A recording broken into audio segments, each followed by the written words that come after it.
Welcome back to the Ireland Contracting Nightly Sports Call. I'm Rich Walsh. If you need a roof, make sure you call Ireland Contracting. There's nobody better in the business than Ireland Contracting, 1-800-NEW-ROOF. I'm going to call them to do my sun porch out there when I get around to it, maybe in September-ish. I'm doing some construction outside. I'm going to get Ireland Contracting to do the sun porch, and I suggest you get them to do whatever you need on the outside of your house. They're #1 in Pittsburgh. They're #1 for a reason. They do roofs, they do siding, they do gutters, they do windows.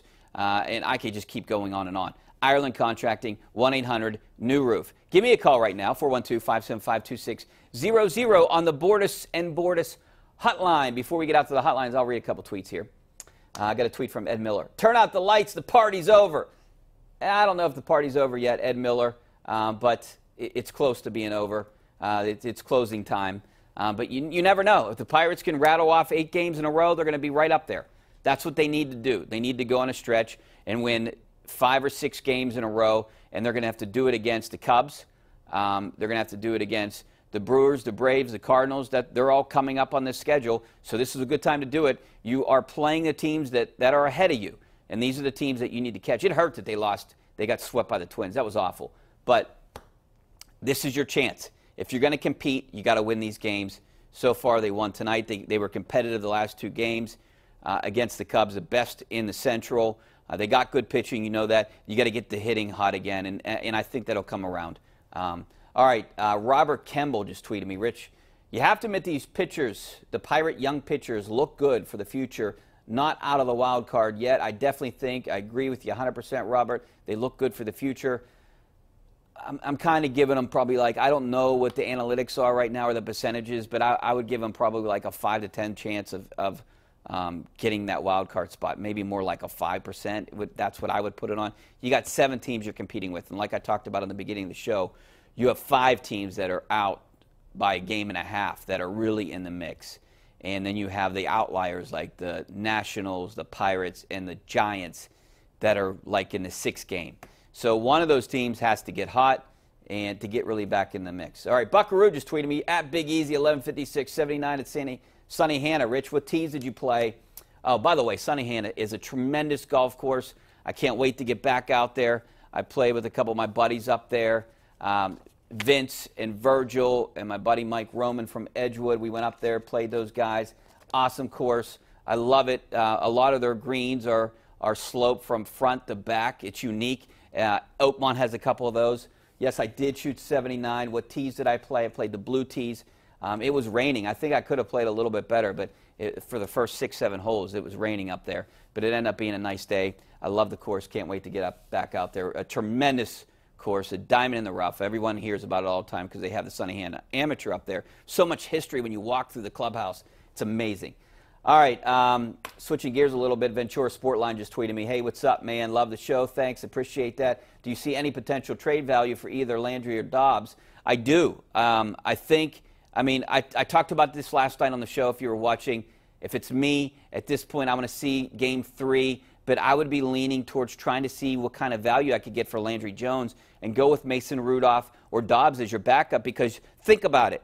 If you don't have Ben Roethlisberger as your starting quarterback, you're not going to go far anyways. So just put all your eggs in the one basket of Ben Roethlisberger, and if for some reason he gets hurt and it's a 1 or 2 game thing, I would feel comfortable with Mason Rudolph or Josh Dobbs in that situation. But if it's a long-term injury for a guy like Ben, then you're probably out of it anyways. You're not going to win the Super Bowl. So that's what I would do.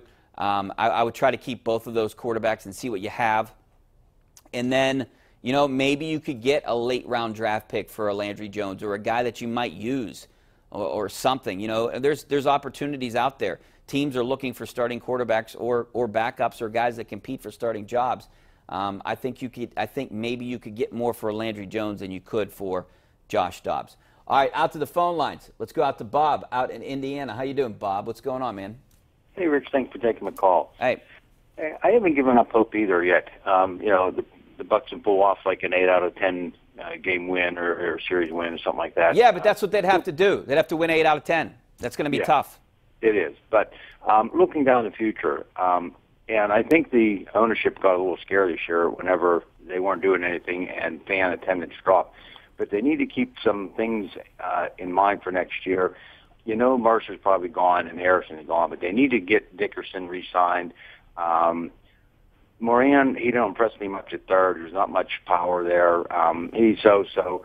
But we really need to keep Dickerson in the lineup. And also Cervelli. He's another guy. I know his problem with the concussions and all. It's worrisome, but yet, he plays a great first base. So there's always an option for him. And also being he has those concussion situation, I think his stock went kind of down. A lot of clubs are going to be a little leery to pay him money whenever they know, one ball in his mask or something could send him out for a week or two. Yeah. So I think he's another guy. He's really important to the team. They got to kind of get him locked in for next year also. What do you think about that? You know what, Bob, I totally agree with you on Cervelli. I mean, I think you need some chemistry inside that locker room, and he's a big chemistry guy. I'm in that locker room a lot. Jordy Mercer, those are guys that are glued to this team. And you're right about Corey Dickerson. They'll probably sign him. He's going to go to arbitration. He's probably going to get somewhere in the $10 million range. They got to pick up they got to sign him for that 1 year, maybe offer him an extension, maybe a 3-year deal or something to get him locked up for a couple years. He seems to like it here. And if you're talking about the middle infield, I don't know. I would try to keep a Mercer or a Hechavarria if you could get him on a 1-year or 2-year deal, kind of like the Clint Barmas a few years ago for Jordy Mercer, because we don't know what Kevin Newman's about. We don't know what Kevin Kramer's about at second base.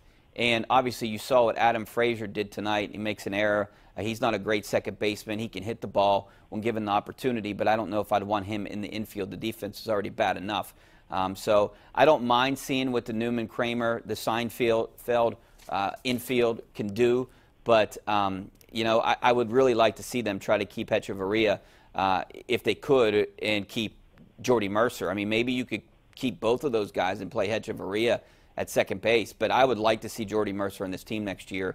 I don't think he's going to command a lot in free agency, so I think a 2-year deal, a $3 million per, maybe he would take something like that, and he's a good chemistry guy like you were talking about Cervelli. That's where I am with that. I think you need a little bit of help, a boost in the pitching, and third base, Colin Moran, you brought him up. I mean, that's who they want, but maybe you could platoon a guy over there. Maybe if you keep Josh Harrison, maybe put him over there if you can get a Hechavarria to stick around. He makes a lot of money, too. I don't know if he would stick around for what the Pirates are willing to pay him. And then let's not forget about Jung Ho Gung. There's an option with him. I think it's around $5 million. I don't think the Pirates would pick that up, but maybe there's something they could do to keep him around. I don't know what that situation is what's going to unfold there, but he hasn't really proven anything. He's just kind of getting back into the baseball shape. He had the surgery now. You're not going to see him this year, maybe later. His season's basically over. So he potentially could be an option next year at third base. So, yeah, they got some moves to make, but I think they're going to be a better team next year. I'm more optimistic about next year than I was about this year, even at that trade deadline. I think those are good moves for the future, no question about it. All right, let's get out to the phone lines. Al, out in West End. What's up, Al? Hey, Richie, how you doing? Good, thanks for calling. Thank you. Before I make my point, you're talking about Landry Jones, Denver Broncos, they need a quarterback. Yeah, they need a quarterback. Denver could give up something, I don't know, a draft pick. I'm thinking like a 6th round. That's what you're probably looking at with something like him, maybe 5th, 6th, 7th, somewhere in that range. I would guess that would be the top end. But my point is, everybody in the NFL and fans are getting all upset about this new helmet rule and stuff. Let's go college football and targeting and stuff. That's been the greatest thing ever happened to college football, and it never changed anything. First, people said it would hurt the defense. Ask Alabama, Clemson, Penn State, Michigan, Miami, number 1 defenses every single year. Then instead it hurt the quality of football. Games would be really boring. Alabama, Georgia, Oklahoma, Central Florida, Memphis, Penn State, Southern Cal, Penn State, Wisconsin. That's crap.